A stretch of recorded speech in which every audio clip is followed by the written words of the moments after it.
ñu ngi leen di nuyu di leen siyaara yal na yàlla nangul sunu siyaar amiin yaa rabbi.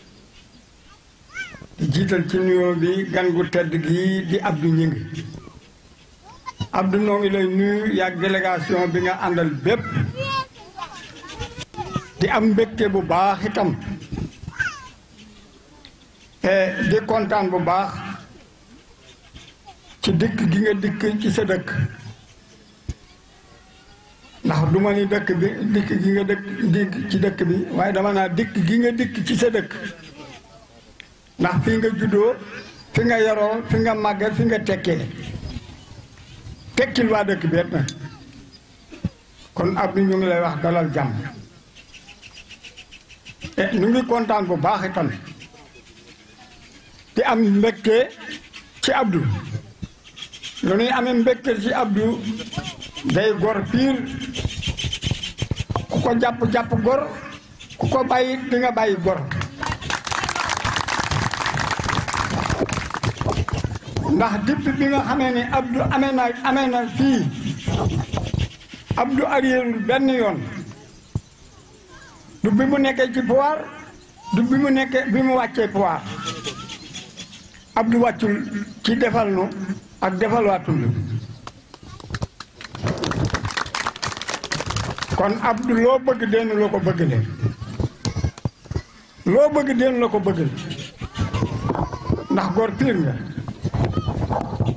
ndax damay wax ni bu dul woon Abdou sax nu war a jàpp Abdou ngir jibi mii ndax jibi lenn ñoru ko lu dul lenn dëkk bi yëfi boppam ñoru ko wutul dara lu dul wut lu ñëw ci dëkk bi te lu ko Abdou jox mu jox ko waa dëkk bi loolu waa dëkk bépp seede na kon jibi bu wootee ni Abdou ngi ñëw yaakaar naa ni ñëpp dañu génn teeru Abdou Abdou bu amee lu mu bëgg dëkk bépp dañu teew defal ko Abdou Abdou jërëjëf samay kàddu nag lu bari ndax sant moom mënut a paase cant waaye Abdou noo ngi lay sant bu baax jërëjëf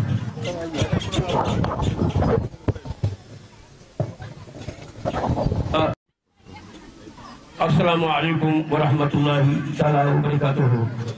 bokk yi ñu ngi leen di leen ziara te di leen balaax seen yàlla ko di jëggal te ñoo ngi sant ñëpp di gërëm ñëpp di gërëm si néew bi ki nga xamante ni mooy suñu chef de village di Amadou Gueye doomam nekkal ko fii di Babacar ñu ngi koy sant di ko gërëm di ko ñaanal yàlla na fi yàgg di ci teg ki nga xamante ni mooy suñu imam di Bakki Gueye yàlla na yàgg jiital ci barke bi solo si mu ngi di yàlla ko yàlla nangu tey jii dama am ngànt waaye jëmm ji dama jaral mënu ma xool bu baax mu soxla waaye ki nga xam ne mooy Abdou Gningue mi daf ma jaral lu nekk ci àddina tey jaral na lu nekk ci àddina dëkk bi ndax dara ñëru ko lu dëkk bi dara ñëru ko ngir ma kon Abdou ñu ngi lay sant dina gërëm bu baax dina ñaanal yàlla li ngay bëgg yàlla na la ko yàlla defal ci barke yeneen bi ak ku la ko yéene la suñu xol sedd na ci yow suñu xam dal na ci yow dëkk bi nag amul sa fay yàlla rek moo am sa fay yàlla fayal na ndax nit bu fekkente ni lu mu nekk naa la jëm kooku mënoo koo fay te yow lépp loo xamante ni naan nga ko nalaw ko Kër Mbaye Gueye ba ma xamal ko saako damay wax ni waa Kër Mbaye Gueye fa nekk ak foo nekk dama leen di wax toujours ne leen jàpp leen ngir man jàpp leen ngir Abdou ndax leer na ma ne Abdou lu ma ko wax dina ko def ci Kër Mbaye Gueye kooku moom leer na ma yàlla boole noonu gën di ay xale ba nëgëri si musuñoo jooyee si ay kàddu benn yoon te lu ma ko wax su ko mënee dina ko def su ko muy dina ko jéem fu mu ko mën a am gis kon kooku mënoo ko fay kon dëkk bi man li ma leen di sant mooy fu ma kenn ku ne xam ne ma man billaahi wallaahi tallaahi jël sama liggéey bi barke rasuulillaahi lu ma am Kër Mbaye Gueye moo ko jël te lu ma am Kër Mbaye Gueye laa ko indi te jëmu ji bis bu faloo di ngeen xam li ma leen wax yal na yàlla dimbali ba mu faloon bu boobaa ngeen xam ne yéen kan man maay kan wala Abdou mooy kan waaw loolu man sama wax du bari foofu laa fi yemal ak yéen maa ngi sant yàlla di jëm Abdou di sant ki nga xamante ni mooy Ndiaga Diène ak sa délégation bi nga àndal yëpp sant naa leen gërëm wasalaam. di la sant di la gërëm di nuyu Baye Djibi Gueye aussi tamit ñu koy nuyu di ko ñaanal jàmm ak wér parce que tamit rek ñu wuñu dinaa du ñu booleeg yow ba tey wax dëgg yàlla moo ñu jàpp boole ñu ñun ak yow may wax nag si turu l'association des jeunes soldats de Kër Mbaye Gueye may wax ci seen kàddu ma ne président dinaa bi ñu Baye Djibi boole ak yow ba tey wax dëgg yàlla vraiment gis nañ suñu bopp ci yow vraiment lépp loo xamante ni suñu ambition la wala mu nekk suñu bëgg-bëgg ñu diis la ko def nga ci sa doole def nga ci sa poche wax dëgg si yàlla loolu ñu la ci sant di la ci gërëm bu baax a baax a baax a baax monsieur le président di la xamal ni la tamit ñun jeunesse su Kër Mbaye Gueye wax dëgg si yàlla tàllal nañ la loxo nekk ci sa ginnaaw lépp loo xamante ni soxla nga ko si ñun si kattanu yàlla incha allah taala rabbi dinañ ci def suñu kéemtalaayu kattan ñun jeunesse de Kër Mbaye Gueye di la xamal ni la daal ñun waa Kër Mbaye Gueye jeunesse bi yëpp ñu ngi ci sa ginnaaw monsieur le président wax dëgg si yàlla ndax wala day wax ni képp koo xamante ni daf la nekkal da nga koy nekkal te ñun lépp loo xamante ni suñu bëgg-bëgg la ñu woo la te li ñu gën a neex ci yow buñ la wooyee ak même numéro bu ñu la wooyee nga wuyu ñu nga décroché wuyu ñu n'importe qui ku la woo nga wuyu ko loolu nekk na loo xamante ni lu ñu gën a neex la ci yow monsieur le président donc bon ñu lay xamal ni la ñun les jeunes de Kër Mbaye Gueye ñoo ngi ci sa ginnaaw tey ba suba lépp loo xamante ni daal soxla nga ko si ñun jeunesse su Kër Mbaye Gueye si kattan yàlla dinañ si taxaw bu baax a baax a baax a baax les jeunes soldats de Kër Mbaye Gueye bon maa ngi gàttal foofu samay kàddu nag jox sama après am na sama l'association am na seen président moom it dafa war a wax man dama doon wax surtout si kàddu l'association des jeunes soldats de Kër Mbaye Gueye association ASC bi tamit am nañ seen i ambition ñoom tamit bu ñu ñëwee dinañ la wax seen i ambition incha allah bu neexee suñu borom monsieur le président jërë ngeen jëf. di nuyu le président monsieur Abdou Gningue di nuyu l'ensemble de sa forte délégation. Pour préciser, je ne suis pas le président de l'ASC, mais je porte la parole de l'ASC. Comme nous l'avons dit, M. Abdou Gningue, je le côtoie parce que Malik Moussama Bolemon, j'ai travaillé dans sa boîte. Mon comme nous l'avons dit, coût disponible, coût social. Et que l'olu, Douret, man, m'a pas témoin, mais l'union pouvoir, moi de. Donc, nous devons y accompagner. Monsieur le Président Abdou Gningue, ñëwaat ci gox bi. Parce que xam nañ ni bi fi nekkee ak bi fi nekkul y a une grande différence. Donc, nous portons beaucoup d'espoir sur la personne de Monsieur le Président Abdou Gningue. Donc, damay ñëw ci ASC bi. Mais je vais au-delà de l'ASC. Parce que la jeunesse de Kër Mbaye Gueye est une jeunesse très ambitieuse. Parce que bon, il y a beaucoup d'associations. Pour vous dire, nous les élèves et étudiants de Kër Mbaye Gueye, nous avions une rencontre aujourd'hui même. Mais nous, monsieur le président Abdou Gningue, moi nous suspendre sur l'Assemblée générale pour être terroco. Donc pour être bref, monsieur le président, on a beaucoup de parce que d'abord, l'association sportive et culturelle. Amuñu terrain bu baax amuñu ay camp On a créé un tournoi pour créer une ambiance sur ce village. Bon, ça regroupe tous les ressortissants de Kër Mbaye Gueye. Mu nekk tournoi bu mag boo xam ne on ose organiser ça dans notre village. Muy loo xamante ni ñëpp dañ cee kontaan muy ñi fi dëkk ak ñi fi dëkkul.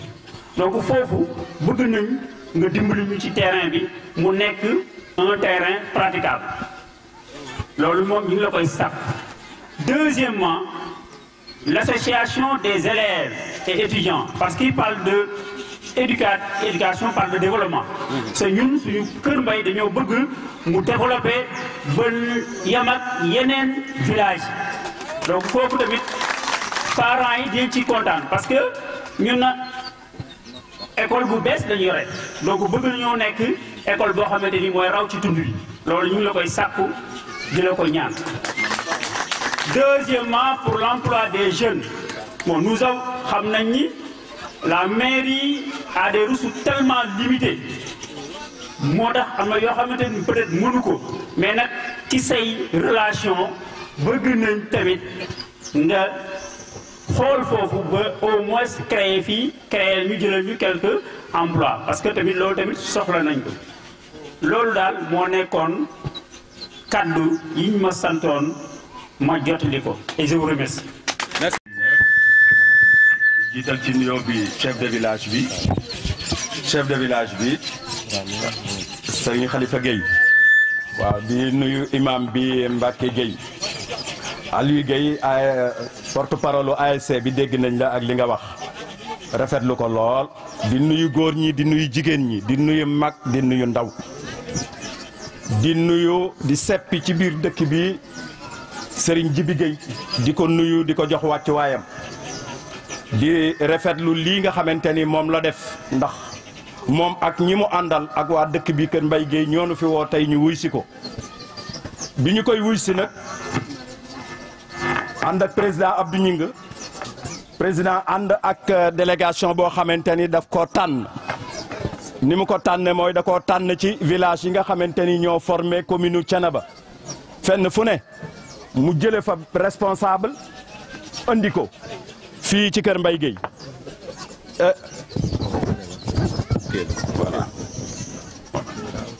voilà bokk na ca ci ñi nga xamante ni ñoom la àndal muy Amsatou Cissé mi ngi nii toog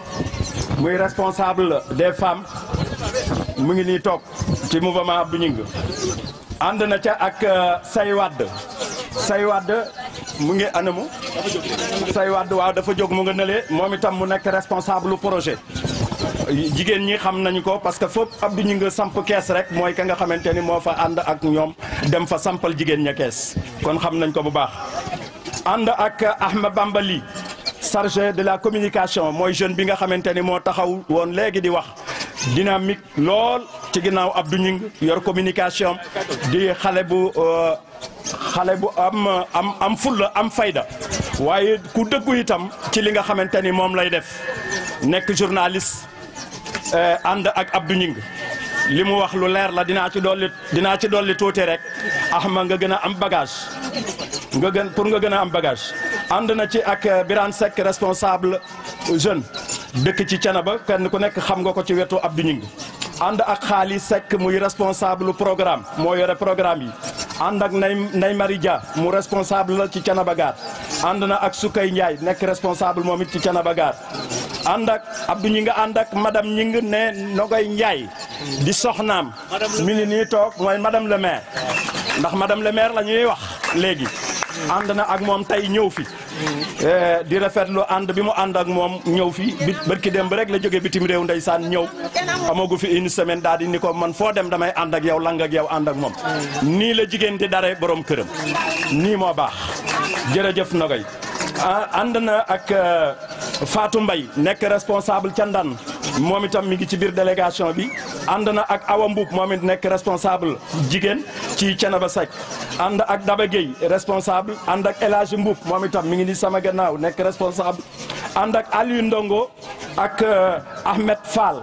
ñooñu nag di ay jeunes étudiants à l'université ñoom itam nekk université fële ci Dakar dëkk Thiénaba ñu ngi nii toog ànd ak Abdou Gningue ànd nañu ak Aliou Mboup mu ngi nee dëkk Njaañ ànd ak Ngone Sarr di responsable moom itam fële ci Jaayaan kenn ku nekk xam ko Bangaaj Abdou Gningue kenn ku nekk xam ko ak Abdou Gningue muy àndandoo Abdou Gningue de première heure daanaka ku ñëw rek da nga ko fay fekk moom ànd ak Assane Sène mi nga ne moom itam dëkk Bangaaj ñëw nekk responsable ànd ak Abdou Gningue ànd ak Papa Diagne nekk responsable moom itam bu dynamique di représentant chauffeur yi ci Thiès moom itam mu ngi nii ñëw toog ànd ak Abdou Gningue ànd ak Birane Mbaye moom itam di responsable mu nga ne toog moom itam ñëw ànd ak Abdou Gningue ñi ànd ak moom bari nañu ànd ak la presse ñeenti organe presse ñu ngi ànd ak moom di gindiku di ñëpp ñi nga xamante ni ñoo fi ànd ak moom teew fi ànd nag ak sécurité bi nga xamante ni mënuñu leen a bàyyi gannaaw ak chauffeur yi nga xamante ni ñoom ñoo ñu andi ñii la ñu àndal Abdou ñi nga àndal pour ñëw fii ci tey Kër Mbaye Gueye pour nemmiku si leen waxtaan ak yéen am lu ma Ndiamé Gueye interpellé balaa ma ci agsi tuuti damay jaar ci dëggal ci li nga xamante ni rek moom la Ahmed Bamba li wax parce que dafa am lu xew te li xew dañ ko war a xam li xew mooy Abdou Gningue mi yàgg na ak yéen lool yéen ko fi faloon mu nekk fii président conseil rural yàlla def mu am ku mu ko àndaloon kooku dëkkoon ci zone nord bii am langage bu mu leen teniroon ngeen déglu ma bu baax ndax li may wax daf di lu am te yéen ko mën a seede mu amoon langage boo xamante ni moom la leen tëralaloon ba convaincre leen ci woon àndoon ak yéen ba fulli Abdou Gningue ci erreur te moo doonoon Abdou Gningue conseiller président conseil rural bu Thiénaba la dañoo fàtte zone nord kenn def fa dara nanu am sunu fulla am sunu fayda zone nord ñu seet benn responsable ñu fal ko ñu ne ko mooy kan mu ni man maay responsable bi te ci ginnaaw Abdou Gningue la toppoon Abdou Gningue yóbbaale ko fal ko mu nekkoon deuxième vice président ci conseil rural bi waaye langage boobu mu leen teniroloon ba taxoon ngeen ànd ak moom fulli Abdou Gningue defe naa ne ak rëcc moo ca am tey rëcc gu wér moo ci am tey ndax ñun ca Thiénaba lan toog dégg seen i yuuxu yéen a yuuxu de yéen a yuuxu Abdou Gningue ni ne leen wàllu si na jogaat ñëw wàllu si leen langage boobu mu leen teniroon moo dul woon dëgg Abdou Gningue xamul askan Abdou Gningue xamul dëkk Abdou Gningue xamul mbokk Abdou Gningue xamul commune Abdou Gningue xamul jabar xamul doom xam nga ku mu xam xolom bii la yor yéen a ci kenn ku nekk jàmm na kenn ku ci nekk mu mën laa defal la nga bëgg kon développement Abdou Gningue mii lañ ci yaakaar waaye du keneen kenn mënu leen a jaxase ak Abdou Gningue ku ko bàyyi woon it am nga ci ak rëcc gu mat sëg parce que kenn ku nekk xam na ni boo diggaaleeg moom di nga xam ni gor la jullit la te nii mu mel ni la mel ndax ba mu fi jógee ba léegi yàgg na juróom-ñaari at taxul mu bàyyi yoratul budget communauté rurale yorul budget commune waaye teewul ci ñàqu boppam la yëkkati lu mu defal waay ak lu mu defalub dëkk ci ñàqu boppam la ko defee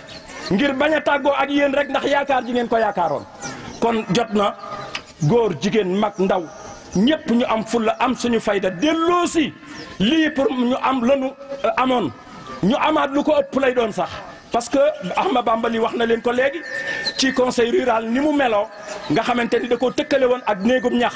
léegi ñu am terrage ami étage am oto ci suuf ami piscine te mooy commune li muy dugal ëpp na loolu Bamba dafa am loo xamante ni noonu nga ko waxee noonu la dafa am ñaari xaalis yoo xamante ni toujours état dina nu koy indil mu jóge ci état ci trésor ñëw dugg ci suñu kees ñun ñii ci commune bi man conseil municipal la waaye dañuy indi fonds de concours indi fonds de dotation état jox na ko mu toll ci juróom-ñaar fukki millions ak benn moo fi dugg ren moo fi dugg daaw moo fi dugg daaw jéeg année yi yëpp moo fiy dugg bokkul ak sunu budget Ahmed da ngaa fàtte budget bi dañ koy tëgg ci ñetti téeméeri millions yu topp ñetti téeméeri millions yu topp juróom-ñett budget nag léeg-léeg ci lañ leen di nax wane ni budget xayma la lépp du dugg waaw dëgg la lépp du dugg ndax boo naan bu ma amee xaalis tabax jàkka waaye fukki million moo koy tabax man ngaa am juróom-ñaar waaye teewul am nga bul weddi ne am nga bul wax rek ni fukk laa bëggoon kon fukk yi dajewul kon mënumaa def la ma waxoon am nga juróom-ñett tabaxal sunu budget buñ ko voté ci ñetti téeméeri millions yu topp juróom-ñett at mu jot moom la budget bi ay kayit la yu leer yoo xamante ni mi ngi fi dinañ jot 62% du budget global budget global bi nga xamante ni am nañ ko dinañ am ci 62% 62% de 300 millions mooy 162 millions 162 millions boole ko ak 71 millions fonds de concours ñaata la ma kon ëpp na téeméeri millions wax ma ñaari téeméeri millions ak fanweer ngay wax ni mooy dugg si loolu mi ngi dugg si ci biir boobaak léegi cene ba géem a dëkk de ceem dëkk fa ñii ñoo fa dëkk te rus na maa wax ñu di ko dindi wala kenn dima ci tontu ëllëg naan am na juróom-ñaari at birig buy jar ñaar fukki dërëm defuñu ko fa maire bi defu ko fa billaahi birig buy jar ñaar fukki dërëm amu fa xaxaruñu nag lu baaxul dañu naan baaxul parce que bu fekkoon ni 38 villages la ñu am te village bu nekk ñu dugal fa 3 millions wala 4 millions sax jigéen ñaa góor ña am loo xamante ni dinañ ci mën a jàpp daal ni ñun kat gis nañu njariñ ci biir commune bi waaye waxi neen rek chargé sa poste ba mu fees ak ña ko àndal duma seen morom dinañ xam ni maa leen man nangam barki démb fii la ñu fekkoon lépp fi la ñu fekkoon ku fi mën a am dara wala nga def dara nit ñee la def dara ba pare jox la dara loo defee dara loolee nga defee nag da nga ko war a ànd ak ngor ànd koog diine defal ko ñi nga xamante ni jox ko ñi nga xamante ni ñooy askan wi ñoom la soxla tey jii dañoo ñëw ngir massifier dañoo ñëw pour waxtaan wi nii waxtaan nag dañu bëgg mu nekk lu nga xamante ni dëgg la parce que Abdou ñu ngi mi mënuñoo ànd ak moom ci lu dul dëgg ndax moom bu nu àndoon ci lu dul dëgg wala ñuy jéem a naxe sax moom duñu ci baax te it nag àndewuñoo ak moom ci loolu ndax kenn ku nekk dégg nañu guddi ak bëccëg noo ngi yuuxu ci commune bi fu sunu baat joti pour que li fi nekk mu deñ li fi nekk nag li koy dindi mooy lii Ndiamé Gueye wax te mooy dem ci commission yi nga xamante ni ñoom la ñu taxawal ci biir commune ci biir arrondissement bi koo am xamante ni am nga fukki at ak juróom-ñett nga bind képp koo xamante ni da nga fee sëy si wala da nga fee tuxu si te doon voté feneen dëkkoon ci beneen dëkk wala beneen commune ñëwal nga def sa transfert demal nga bindu ji def sa transfert voté cena ba bureau bu la neex nga ne fa laay voté bu dee kan Mbaye Gueye baax na bu dee feneen baax na bu ko defee ñu bind la parce que loolu mooy ngànnaay bi nga xamante ni moom la ñu gànnaayoo mën a gànnaayoo pour dem ci xare bi pour li fi nekk ñu jëlee ko fi li mu wax nag dëgg la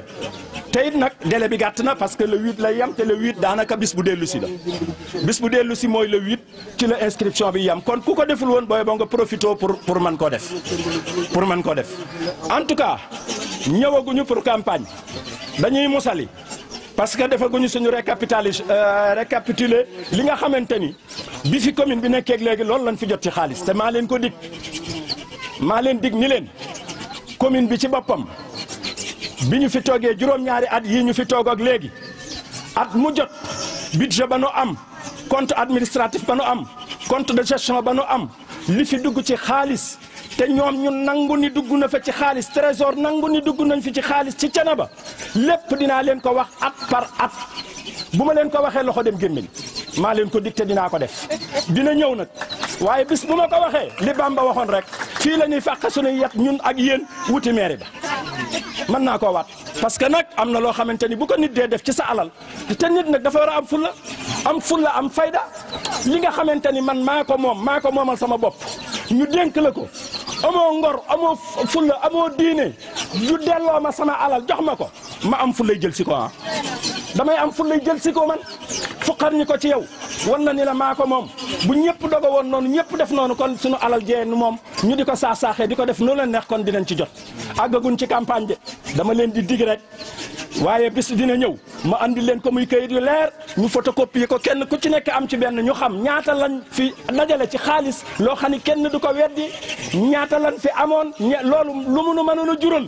ak ci poos yi nga xamante ni ca la dem ak ca fa ñu ko def ñoom loolu dina ñëw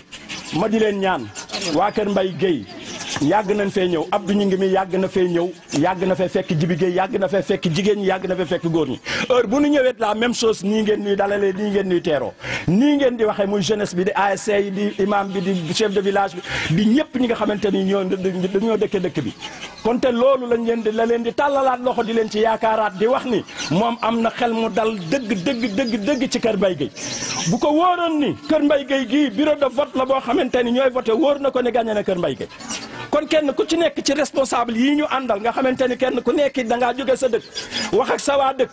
giñ fa waat ni sama bureau maa koy gagné parce que ñoom la ñu àndal nii ci 38 villages yi ñu ñëw fi kenn ku ci nekk jàpp nga ni ak ña nga àndal ca sa dëkk seen bureau de vote yéen a koy gagné kenn ku ne na def noonu Kër Mbaye Gueye yéen a ngi voté ji dindi aan fexe leen a gagné bureau ba rek jeex na bu boobaa ànd leen góor ak jigéen mag ak ndaw ngeen jox ko Abdou Gningue heure bu ngeen ko joxee waat naa ni li ngeen bëgg di ngeen ko am man foofu laa ci mën a yem di remercier ñëpp. nuyu waa Kër Mbaye Gueye gi yëpp nag di kontaan bu baax ci nii ñu ma recevoir waaye nag di leen xamal ni lii du tey rek lii du guléet taxawaay yi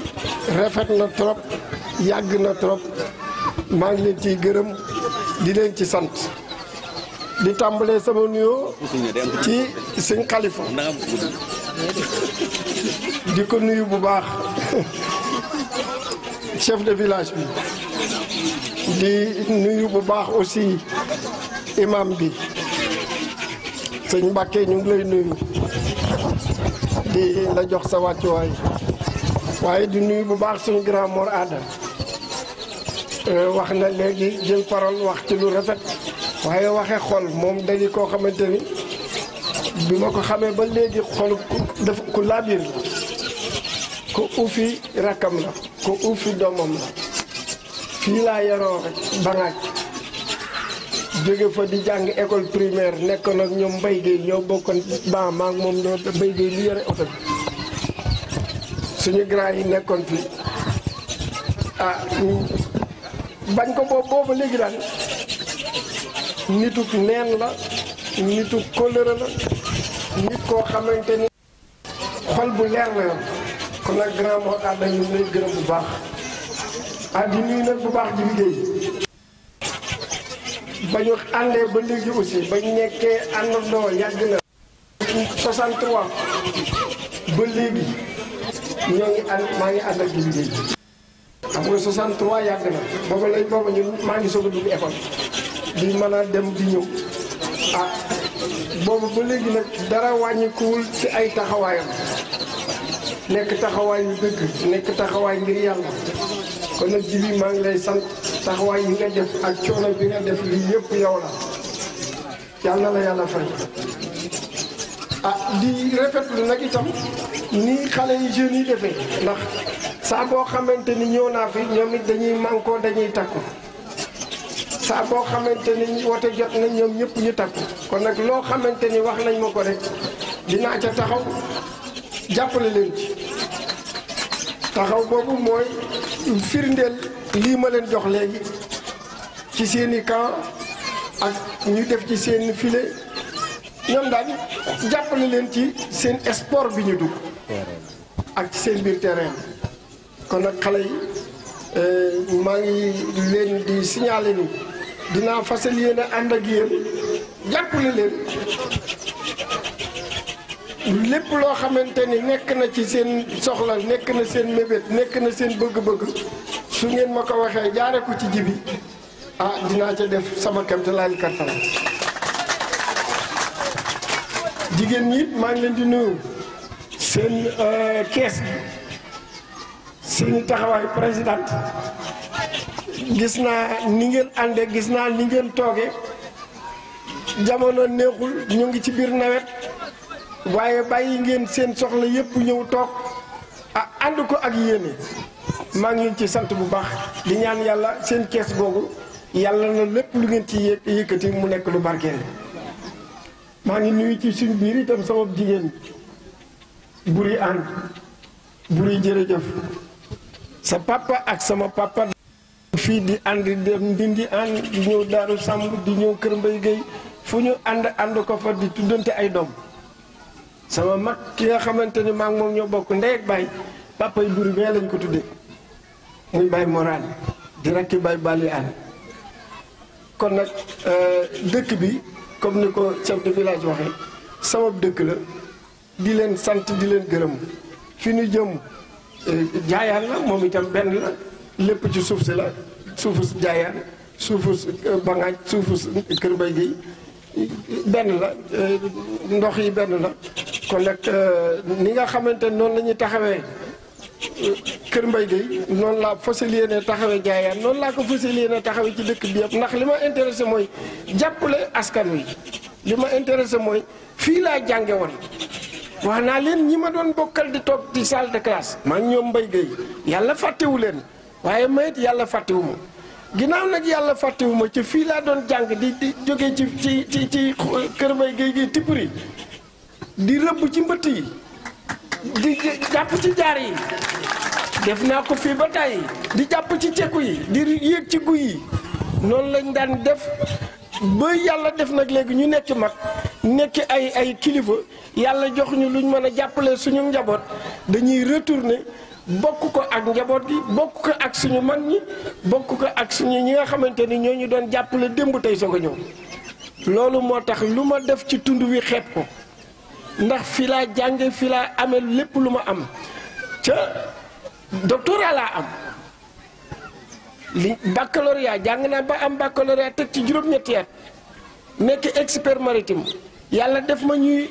dem ba nekk président conseil rural yàlla def ma dem ba nekk haut conseiller oto bee ma yor Macky Sall ma ko jox di ma fay par weer kon nag laaj na ma dellusiwaat Amadou Bamba li jërëjëf taxaw nga wane nga léegi li ma fi def yenn ci yi ma fi def juróom-ñaari école yi benn ci école yooyu Kër Mbaye Guèye gii la école bii passé waa Kër Mbaye Guèye ñoo am seen partenaire ñoo xamante ni ñooy defar lii may wax kilifa yi xam nañ ko ñu dikk ñu jàpp leen tabaxal leen donc ñoom ñoo débrouillé waxtaan ak seen i mbokk waxtaan ak seen i nit dox seen i kii ñoom Jibi Guèye ñoom ñii bañ tabaxal leen école bi biñ leen tabaxalee école ba nag mu des nag def ko ab école am nañ tabax bi am nañ place bi waaye nag mënuñu ko defub école état moo man loolu te loolu yàlla mu nekk compétence transférée maanaam ci maire bi la war a dem ci président conseil rural bi ma nekkoon président conseil rural mën a wut ñoo xamante ni état da leen di fay weer wu jot ñu ñëw di jàngale fii ci laa ñëw waxtaan ak moom fii ci guy gii place bii lañ toog ñaari possibilité am na école français mbaa école franco arabe waxtaan ak ñoom ñu duggoo ci école franco arabe ma bind ñu indi fi école franco arabe di fi def indi directeur di fi indi ay enseignants yokkat classes yi loola mooy man sama participation ñu ci def suñ ci dugalul woon suñ loxo bâtiment bi rek moo fi nekk waaye kon ab directeur du mën a ñëw suñu bindul woon directeur du mën a ñëw état di ko fay par weer di ko fay ay allocation familiale am programme di am nit ñi di jàng di mën a jóge fii di dem ci lycée yi suñ ci dugal woon suñ loxo loolu du am beneen classe du am waaye nag ni ñu ko defee fii noonu lañ ko defee kër Amadou Ndari noonu laa ko defee Mbaaba mën naa koo lim kër Malamine Cawaare ba mu jeex juróomi at yi ma fi nekk at mu jot école ak nangam wala ñaari école dinaa ko tabax booba ba léegi benn école kenn samp ko fi ca loolu rek la boo doon lim tabax yi boo doon lim teen yi boo doon lim ndox yi ñaar fukki dëkk ak juróom-ñaar dox naa leen ndox forage bii maa ko fi indi maa ko signé bi ñu def dal jàmm àllub dal jàmm bi yëpp ni mu waroon a demee sax des na ñoo ngi sant au passage bu baax sëñ Mor Kane gis nga bi may defar forage bi lettre bind boo xamante ni sëñ Mor Kane ak chef de village yi ñoo ko signé moom laa fekk ca bureau ba ma dem ñu ni lettre bi waa Daaru ba nga ñoo ko def maanaam tund Thiénaba ma xool ko gis ca signature bi sëñ Mor Kane gis ca signature bi yenn chef de village yi ñu jàpp appuyer leen expliquer leen ba ñu d'accord nañ ko defar ci lañ d'accord defar forage bi loolu maanaam mën nañ ciy wax ba bët set waaye daal ñu ngi leen di sant ñu ngi leen di gërëm lépp lu ñu def suñu bopp lañ ko defal ndax ba ñuy jàng di ni ma ko waxee di rëbb ci mbëtt yi amuñu woon dara léegi si nag yàlla mën na ko fokk ñu dellu si waat jàppale leen jàppale suñu rak jàppale suñu jarbaat jàppale suñu